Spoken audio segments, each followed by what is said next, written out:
it's fine to lose. It sucks, right? But it's not the end of the world. And try to like focus on our next upcoming games. 저희가 조금 이긴 상태니까 편하게 할 수 있지 않을까 생각하고 있어요. 我就感觉他是一个很全面、很强的三单。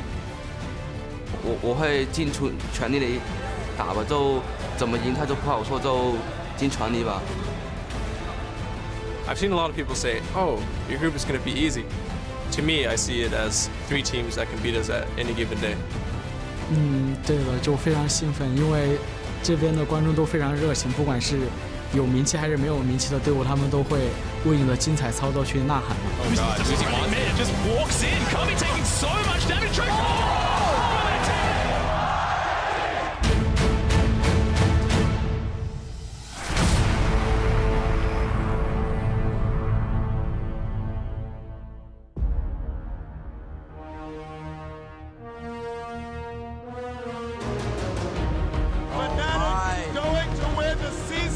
One championship if they can hold. Senpai Assassins are the Season 2 World Champions! This could be a 20-minute game for SK Telecom. And Samsung White are the 2014 World Champions! SKT will be your first ever 2-time World Champions!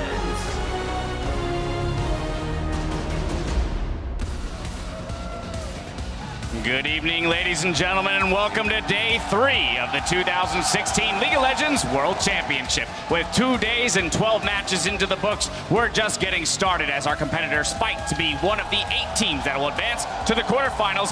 In Chicago, the Thunder Sticks are waving, the fan signs have been made, and everybody is ready for some serious action, hopefully just as eventful as the previous 2 days have been. We've seen upsets, we've seen resurgences. CLG here made their way into the building earlier today, preparing to do battle in their second group stage match. SKT is locked in, ready to face IMA later in the day. The guys seen here in the practice rooms. Now RNG also hard at work, getting some last-minute practice. Everyone, hello. Thank you for watching with us. I'm James Dash Patterson, anchoring the analyst desk, where I'm joined. Today's panel of experts is James Stress O'Leary from the European LCS. We've got LCK commentator Christopher Papa Smithy Smith and the North American LCS's Sam Kobe Hartman Kensler. We're back for Day 3, gentlemen.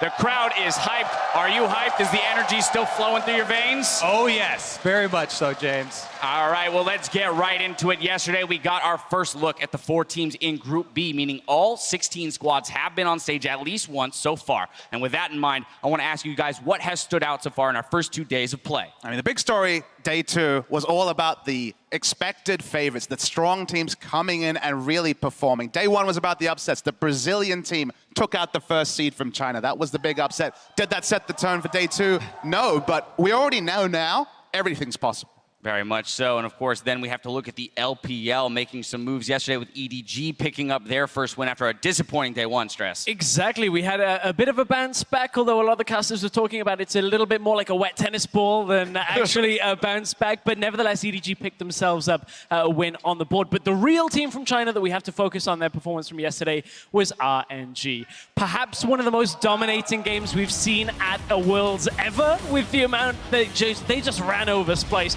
Uzi and Mata in that bottom lane just straight up out 2v2ing the Splice duo, and it just looked clinical from there. The amount of damage Uzi was putting out on that Ezreal was insane. I gotta say, I think Uzi heard when I didn't mention him in the top 3 Ezreals at the tournament. Proved me wrong. Really nice performance from him. Not a legacy Ezreal, but obviously been scrimming it and looked great. Important to note that they are topping their group 2-0 right now, but Kobe, TSM made a resurgence themselves yesterday, too. TSM also did pick themselves up. We mentioned EDG, similar resurgence there for TSM as they went back to a very similar strategy. They had strong lanes. They picked a strong early jungler in Lee Sin again for Svenskeren, being one of the highlights for the team. And he had 26% time counter-jungling once again, returning to their North American stats, basically, the normal season, the way they used to play the game. And this is the TSM that we expected to see coming into the tournament. Also, something that, you know, kind of we can key off of games like that, the rise in the power of Syndra here on Day 1, as well as Lee Sin for certain players like Svenskeren. And Day 2 definitely didn't happen in a vacuum. Remember, this was the day where Aurelion Sol was disabled, And actually, I think that this was the kind of situation where you have a new variable, a champion that you've been practicing, you've been scrimming. We all heard, I'm sure, in hushed tones that Aurelion Sol was going to be a big pick at this tournament. It's disabled. And I think the analysts and coaches were the real ones to track yesterday, because the big story is a lot of analysts that I spoke to before the tournament said, Aurelion Sol, that's the strong pick against Syndra. Coming into yesterday, lots of first pick Syndras, lots of Syndras dominating, and not many resources left to really answer it.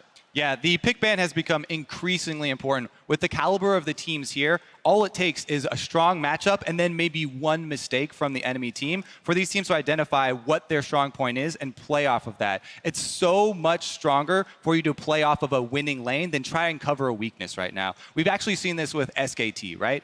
They got the Syndra very early, and as soon as they got just one mistake from Jensen, Bengi moves in, and you see the vision balloon around Faker. If you go back and watch those games, he has 360-degree coverage of vision with which to have the confidence to push up between turrets and continue to bully Jensen completely out of the game. So, moving forward, all of the top teams are identifying their strongest point on the map and then playing off that. Now, on that note, Aurelion Sol is still disabled today, but will be re-enabled tomorrow on day 4 of groups. So have no fear. He is returning to the Rift. We will get to see how teams then readjust to the reintroduction of that champion. Let's turn now, though, to the standings coming into day 3 of groups. CLG and ROX Tigers lead Group A. IMA and SKT have the edge in Group B. Group C is tied across the board at 1-1. And then, of course, RNG leads Group D with a 2-0 record. Of course, those standings are sure to change today as Groups A, B, and D compete, starting with North America's Counterlogic Gaming and the LCL's Albus Nox Luna. Then ROX Tigers do battle with G2 Esports, and after that, Group B takes over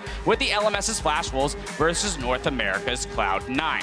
Of course, for those of you looking for an alternative angle on the competition, you're in luck. Over on Riot Games 2, we're featuring the Player Experience stream. Our casters are joined by special guests in Nori and Frog to tackle individual matchups and deliver high-level analytical commentary throughout the day.